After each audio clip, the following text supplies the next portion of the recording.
오늘 봉독한 누가복음 8장 22절로 25절까지의 말씀을 가지고 믿음이 어디 있는가란 제목으로 하나님의 말씀을 선포합니다. 한번 따라서 해봅시다. 믿음이 어디 있는가? 악마 의상을 입고 할로윈 파티에 참석하는 한 사람이 있었습니다. 가는 길에 갑자기 폭우가 쏟아지기 시작합니다. 그 폭우를 피하기 위해 지나가던 교회에 들리게 되었습니다. 마침 그 교회에서는 부흥회가 진행되고 있었습니다. 악마의 분장을 하고 사람이 등장하자 교회에 있던 사람들이 놀래서 악마가 나타난 줄 알고 기겁하면서 창문으로 그리고 현관문으로 뛰쳐나가 도망가기 시작합니다. 그때 믿음 좋은 여집사 한 사람만이 자리를 지키고 있었습니다. 그리고는 이 여집사가 자리에 일어나서는 그 악마 분장하고 한 사람 앞에 무릎을 꿇더니 이렇게 이야기합니다. 살려주세요. 뭐든지 시키는 대로 할게요. 우리의 믿음은 교회에 앉아있는 순간, 예배하는 순간 믿음이 좋고 믿음이 좋다고 말할 수 있는 것이 결코 아닙니다. 믿음이라고 하는 것은 정말 하나님이 보시기에 온전한 믿음의 삶을 살아갈 수 있어야 한다라고 하는 것이지요.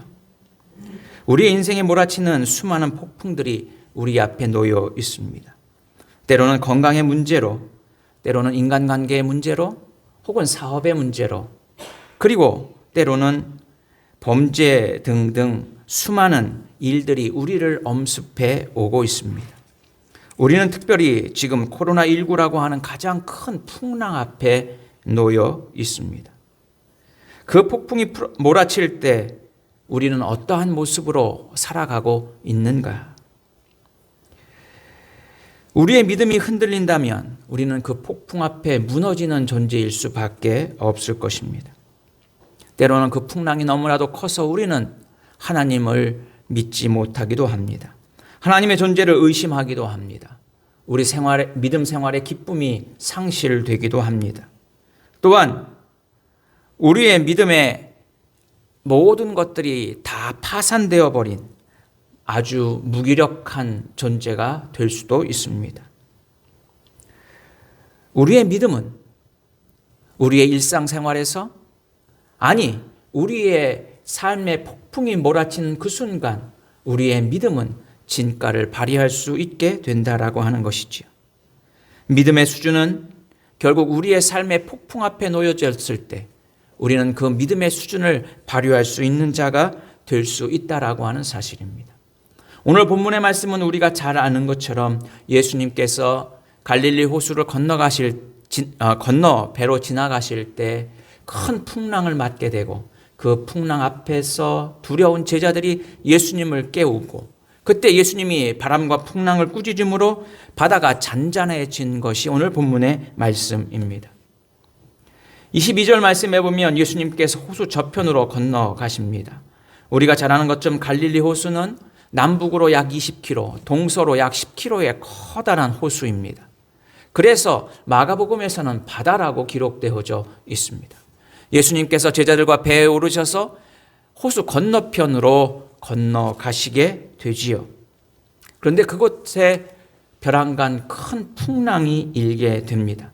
23절 말씀에 보면 광풍이 호수로 내리치고 배에 부딪혀서 배에 물이 가득하게 되었습니다. 제자들은 이제 죽음이 엄습해 오는 상황에 몰리게 되었습니다. 그리고 그때 주무시고 계신 예수님을 깨우게 되지요. 예수님께서 25절 말씀에 제자들에게 말씀하십니다. 너의 믿음이 어디 있느냐? 너의 믿음이 어디 있느냐? 이 질문은 갈릴리 호수의 풍랑 가운데 있는 제자들에게만 하신 것이 아니라 오늘 우리의 삶 가운데 풍랑 앞에 놓여 위태한 가운데 살아가고 있는 우리 모두에게 주시는 우리 주님의 질문인 줄로 믿습니다. 주님이 하신 질문은 우리에게 대답을 요구하시는 당장 제자들에게 대답을 요구하시는 질문이 아니었습니다. 오늘 우리가 예수님의 그 질문 앞에 우리는 어떠한 모습으로 서 있고 어떻게 대답할 수 있겠느냐라고 하는 것이죠. 믿음이 어디 있느냐고 주님은 오늘 우리에게 묻습니다. 우리의 믿음은 어떤 모습입니까? 우리의 믿음은 지금 어디에 있습니까?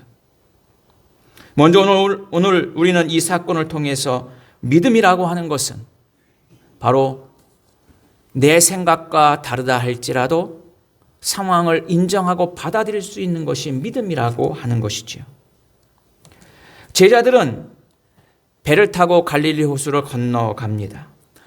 그리고 그 제자들 가운데에서는 그 갈릴리 호수에서 고기를 잡던 어부들이 있습니다. 아주 능숙한 항해를 할 수 있는 사람들이 그 가운데 있었던 것이지요. 어느 때 출발하고 어느 길로 가면 안전한 백길로 갈 수 있는지 그 제자들은 모두 알고 있었습니다. 역시 그날도 예수님과 함께 제자들은 호수 건너편으로 갈 수 있으리라고 하는 기대를 가지고 배에 오르게 됩니다. 그러나 광풍이 붑니다. 갈릴리 호수는 이 광야와 사막 가운데 위치한 호수이기 때문에 이 지열과 그리고 물의 열기가 다르죠. 그래서 우리 해안가에 가면 낮과 밤의 바람의 방향이 서로 다른 것은 이 지열에 의해서 공기가 데워졌을 때는 해풍이 불고, 그리고 해가 지면 또 육지에서 바다로 바람이 불게 됩니다. 지중해에서 불어왔던 그 해양의 따뜻한 바람이 육지를 지나면서 갈릴리 호수에 이르렀을 때 벼랑간 돌풍으로 변하기도 합니다. 그리고 아침 저녁 이 지열과 또 물 위에 받은 온도차로 인해서 어느 순간 급속하게 돌풍이 부는 곳이 이 갈릴리 호수였습니다. 그곳에 돌풍이 불기 시작합니다. 그 광풍 앞에서 제자들은 혼비백산하고 맙니다. 우리의 인생도 그렇습니다. 우리의 인생에 풍랑이 일어날 수밖에 없습니다. 우리는 할 수 있다면 가급적이면 풍랑이 없는 순탄하고 아주 평탄한 삶을 살기를 원합니다. 고통이 없는 삶, 결코 실패와 좌절이 없는 삶, 날마다 행복하고 그리고 기쁘고 즐거운 삶만이 우리에게 펼쳐지기를 우리는 기대하며 살아갑니다.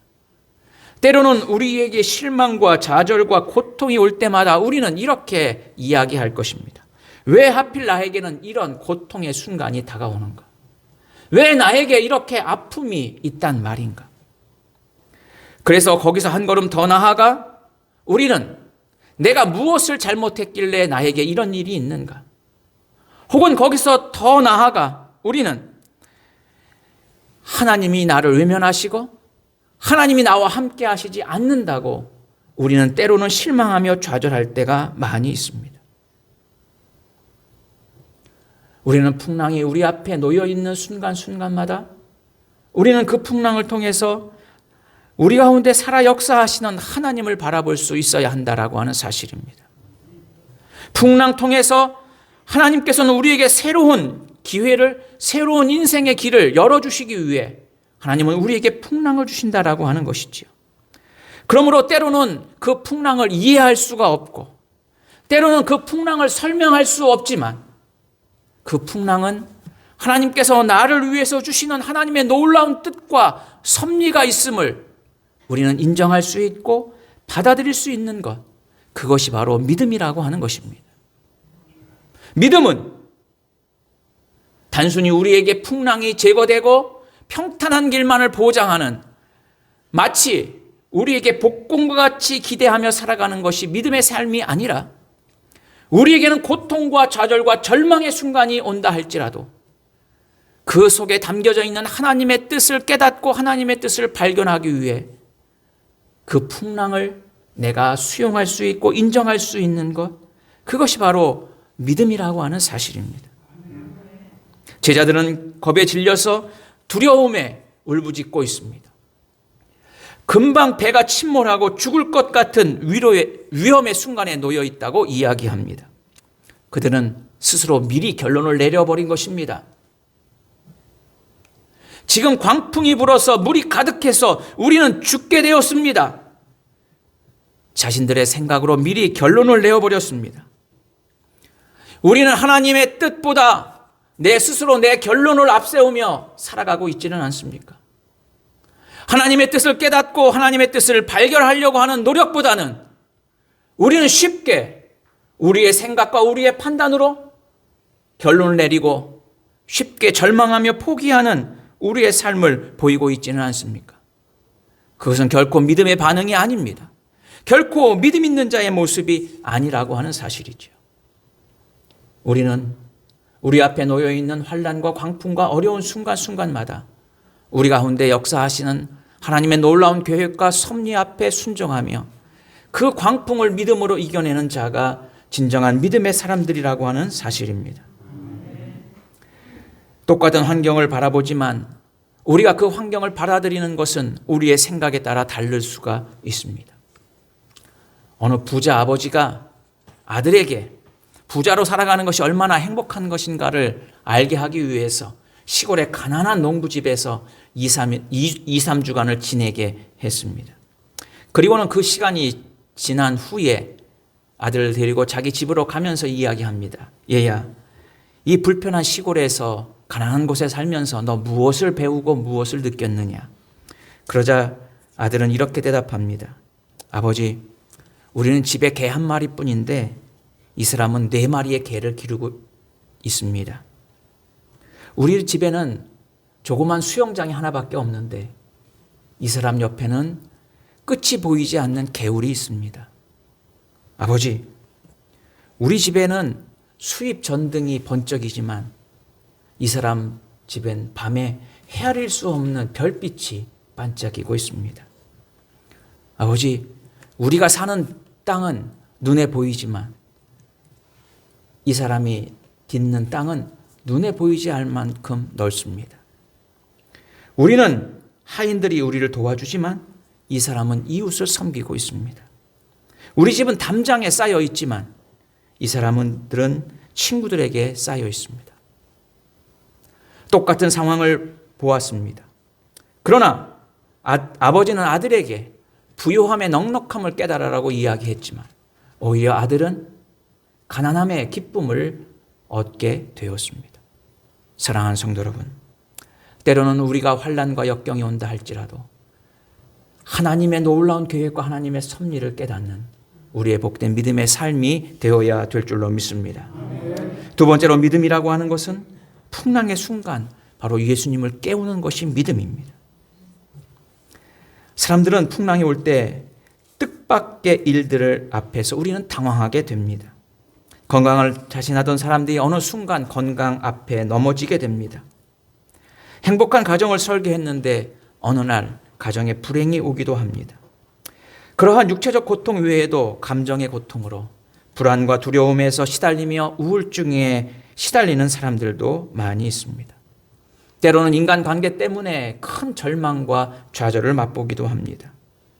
그리스도인에게 찾아오는 가장 심각한 고통은 무엇일까요? 그것은 바로 하나님으로부터 내가 버림받았다라고 하는 생각이 드는 순간이 가장 큰 고통이라고 하는 것입니다. 하나님 앞에 울부짖어도 하나님이 내 기도를 들어주시는 것 같지 않습니다. 예수님을 깨우는 것 같아도 예수님이 일어나지 않는 것 같습니다. 예수님께 도움을 요청해도 예수님은 나를 도와주시지 않는 것 같습니다. 그것이 믿음의 사람들에게 있어서 가장 큰 절망과 고통일 것입니다. 그럼에도 불구하고 우리는 주님을 깨우는 자가 될 수 있어야 한다라고 하는 사실입니다. 1986년 노벨 문학상을 탄 엘리 위젤이라고 하는 사람이 있었습니다. 그는 독일 나치의 홀로코스트에서 생존한 사람 가운데 한 사람입니다. 자신의 부모, 자신의 누이가 형장의 이슬로 사라지는 그 참혹한 모습을 눈으로 볼 수밖에 없었습니다. 자신의 부모와 누이가 죽는 것보다 더 고통스러운 것을 그는 경험하게 됩니다. 15살짜리 소년이 그곳을 탈출하다가 잡히게 됩니다. 그리고는 많은 사람들이 보는 앞에서 그를 목매달아 죽이게 됩니다. 서너 시간 동안 그 고통스러운 울부짖음이 그의 귀에 들리게 됩니다. 너무나도 고통스러운 죽음을 그는 목격하게 되었습니다. 그때 아무것도 할 수 없는 그는 그렇게 기도합니다. 하나님, 하나님은 도대체 지금 어디 계십니까? 하나님이 우리와 함께 하시지 않는 것 같은 생각이 들었던 것이지요. 그때 그에게 음성이 들려옵니다. 얘야, 나는 지금 저 소년과 함께 교수대에 달려있단다. 사랑하는 성도 여러분, 하나님이 나를 버리신 것 같고, 하나님이 내게 기도할 순간마다 우리를 외면하는 것 같고, 우리가 하나님을 깨울 때마다 하나님이 우리의 소리에 귀를 기울이는 것 같지 않을 때, 결코 하나님은 우리를 버리신 것이 아니라, 우리를 외면하신 것이 아니라, 하나님은 그 순간마다, 고통의 순간마다 우리와 함께 하심을 여러분들 믿으실 수 있기를 바랍니다. 주님이 나와 함께 하시기에 우리는 이제 주님을 깨우는 자가 되어야 합니다. 주님 앞에 기도하는 자가 되어야 한다라고 하는 것이지요. 우리가 겪는 인생의 풍랑 속에서 우리는 가끔 주님의 침묵을 경험할 때마다 이런 생각을 합니다. 내 기도가 부족했나? 주님이 계시지 않는가? 우리는 너무나도 우리의 기도를 자판기로 생각하고 있습니다. 자판기에서 물건을 사려면 어떻게 합니까? 동전을 집어넣지요. 그리고는 내가 원하는 것을 버튼을 누르면 그 상품이 떨어지게 됩니다. 우리는 마치 예수님이 자판기인 것처럼 생각합니다. 내가 원하는 기도의 제목을 헌금과 함께 하나님 앞에 드리면 하나님께서 내가 원하는 버튼을 누르면 내가 원하는 기도를 들어주실 것처럼 생각합니다. 그런데 가끔 자판기를 누르다 보면 내가 원하는 상품이 나오지 않을 때가 있지요. 흔한 말로 돈만 삼키는 경우. 그럴 때 사람들의 반응은 어떻습니까? 자판기를 발로 걷어찹니다. 자판기를 흔들며 내 돈을 내놓으라고 합니다. 돈이 나오지 않으면 실망하고 돌아가게 되지요. 어쩌면 우리는 자판기 앞에 서 있는 신앙인의 모습인 줄도 모릅니다. 내가 원하고 기대하고 바라는 것이 버튼이라고 하는 기도의 버튼만 누르면 다 될 것처럼 우리는 착각하며 살아갑니다. 주님을 깨우지 않고는 우리는 결코 우리의 기도는 하나님 앞에 응답받을 수 없습니다. 주님이 깨시지 않도록 주무시는 주님이 걱정돼서 작은 소리로 기도하고 주님이 일어나지 않으시니까 그저 실망하고 돌아가는 어리석은 자가 되어서는 안 된다라고 하는 사실이지요. 우리는 우리의 문제와 절망과 고통 앞에서 주님께 부르짖고 기도하는 기도의 일꾼들이 되어야 합니다. 그것이 바로 믿음의 사람들의 모습입니다. 주님을 깨우고 주님 앞에 기도할 때 주님께서는 우리의 믿음을 받으시고 우리의 기도에 응답해 주시는 줄로 믿습니다. 세 번째로 믿음의 사람들은 우리의 믿음은 어떠한가? 우리의 믿음은 끝까지 전진하는 것이 믿음이라고 하는 것입니다. 예수님과 함께 항해하는 제자들도 풍랑을 만나게 됩니다. 예수님이 누우신 배도 풍랑을 맞아 광풍 앞에서 위험의 순간에 놓이게 됩니다. 그러나 주님께서는 바다를 꾸짖자 그 바다가 잔잔하게 되었습니다. 바로 신앙생활하는 우리도 예수님과 동행하는 우리도 때로는 풍랑 앞에 위험의 순간에 노출될 수밖에 없습니다. 그래서 내가 마치 그 풍랑 앞에 죽음에 직면한 것처럼 두려움에 떨 수도 있습니다. 그러나 주님께서 일어나셔서 주님께서 꾸짖고 말씀하시면 바다는 잔잔하게 되는 것이지요. 풍랑은 사라지게 됩니다. 우리는 빨리 시원한 대답을 얻기를 원합니다. 그러나 때로는 그 대답이 우리가 원하는 시기보다도 더 지연될 수도 있습니다. 그러므로 믿음이라고 하는 것은 당장 내 앞에 대답을 기다리며 대답이 있기를 바라는 삶으로 살아가는 것이 아니라 묵묵히 하나님을 따라 하나님이 원하시는 삶을 묵묵히 걸어가는 것, 그것이 바로 믿음의 사람들의 모습이라고 하는 것입니다. 하나님이 나와 함께 하시지 않는 것 같은 그 순간에서도 우리는 주님 앞에 끊임없이 기도하고 그리고 묵묵히 주님의 뜻을 따라가는 것, 그것이 진정한 믿음의 삶의 모습이라고 하는 것이죠. 그러므로 믿음이란 한 걸음 한 걸음 전진하는 것입니다. 우리가 한 걸음 한 걸음 전진할 수 있는 이유는 무엇일까요? 그것은 단 한 가지, 주님이 나와 함께 하시기 때문입니다. 주님이 나와 함께 하시기에 우리는 묵묵히 한 걸음 한 걸음 앞으로 나아갈 수 있습니다. 그래서 믿음은 견디는 것입니다. 믿음은 견딜 수 있는 힘이 생기게 되는 것입니다. 소망은 견딜 수 있는 힘이 생기게 되는 것입니다. 바로 그 믿음은 주님과의 관계에서 싹트고 있다라고 하는 사실을 여러분들 기억하실 수 있기를 바랍니다. 예수님은 제자들에게 묻습니다. 너희 믿음이 어디 있느냐? 풍랑에만 마음 쏘이고 지금 이 순간에만 마음 쏘여 있는 그들을 향해서 주님은 묻고 있습니다. 지금도 주님께서는 우리에게 묻고 있습니다. 내 삶의 환경과 내 상황에 몰입하며 살아가고 있는 오늘 우리에게 주님께서는 묻고 있습니다. 너의 믿음이 어디 있느냐? 사랑하는 성도 여러분, 거센 풍랑 속에서도 우리는 풍랑을 바라보는 자들이 아니라 주님을 깨우고 주님을 바라보는 믿음의 삶을 살아가야 될 줄로 믿습니다. 주님이 함께 하실 때 우리는 풍랑을 이길 수 있습니다. 주님이 함께 하시기에 우리는 어떠한 위험의 순간도 믿음으로 이겨나갈 줄 믿습니다. 예수님은 우리의 고통 속에서도 함께 하시는 줄로 믿습니다. 풍랑이 높이 일 때 정말 믿음이 필요한 때입니다. 우리의 믿음을 보여줄 때가 바로 지금 환난과 풍랑 앞에 놓여 있는 순간입니다. 실패와 질병과 위기 속에서 여러분들의 믿음이 약해졌음을 드러내는 것이 아니라 더욱더 강해진 믿음으로 그 믿음을 주님 앞에 보이는 여러분들의 한 주간의 믿음의 삶이 될 수 있기를 주의 이름으로 축원해 드립니다. 기도합시다. 사랑의 아버지 하나님, 너의 믿음이 어디 있느냐 물으실 때